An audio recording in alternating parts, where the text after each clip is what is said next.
Derek Fisher has a lot of memorable moments in his career. Of course, the 0.4 shot against the Spurs immediately comes to mind. The clutch performance in Game 4 of the 2009 Finals against the Magic is right up there as well, or the coast-to-coast bucket over 3 Celtics defenders to seal Game 3 of the 2010 Finals. However, I bet that if you ask him, Derek will mention a heroic moment in his career that's often forgotten, a playoff game that he played just hours after his daughter's surgery in her battle against cancer. And in this new series, I'll make sure that those forgotten moments get the shine that they deserve. What up everybody, my name is Stefan and this is Heat Check. Let's get into it. After the three-peat and the subsequent fallout of the Lakers, Fisher left LA and signed with the Warriors in 2004. He spent 2 seasons there but wanted a bigger role and asked to be traded. Golden State obliged and sent him to the Utah Jazz. That 06-07 season, the Jazz made the playoffs and had a hard-fought first-round series in which they barely were able to advance against the Rockets, winning a decisive Game 7. That set up a second-round matchup against the famous 8-seed We Believe Golden State team that had just knocked out the 1-seeded Mavs and the MVP of the season, Dirk Nowitzki. But as the conference semifinals started, Fisher didn't appear in the opening game. He wouldn't say much, just that his daughter was ill and that he needed to be with his family.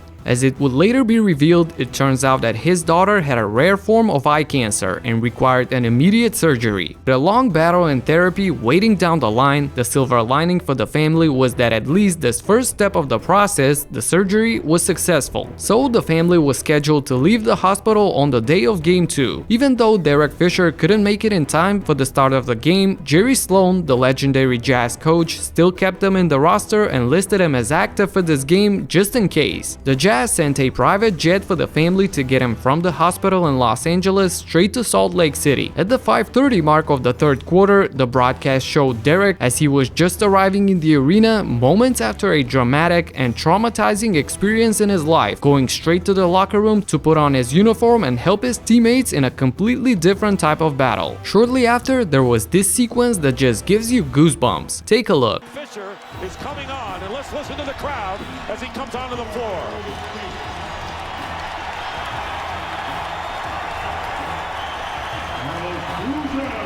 It's still crazy to me that he checked into the game straight away as he came in the arena. What followed was a grueling back and forth fight between the two teams, neither of them backing down. And with 35 seconds to go, the Jazz were down by 3 and needed a stop to save this game. Fisher delivered. With his tough defense against Baron Davis, he forced an out-of-bounds call, and a few possessions later, Deron Williams sent the game into overtime with a clutch shot. In OT, the stage was finally set for Derek Fisher's triumphant ending of this game.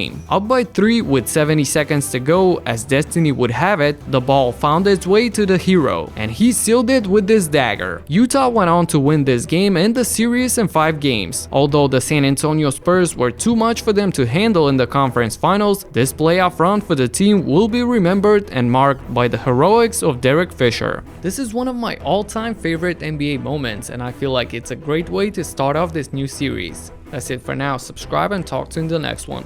Peace out.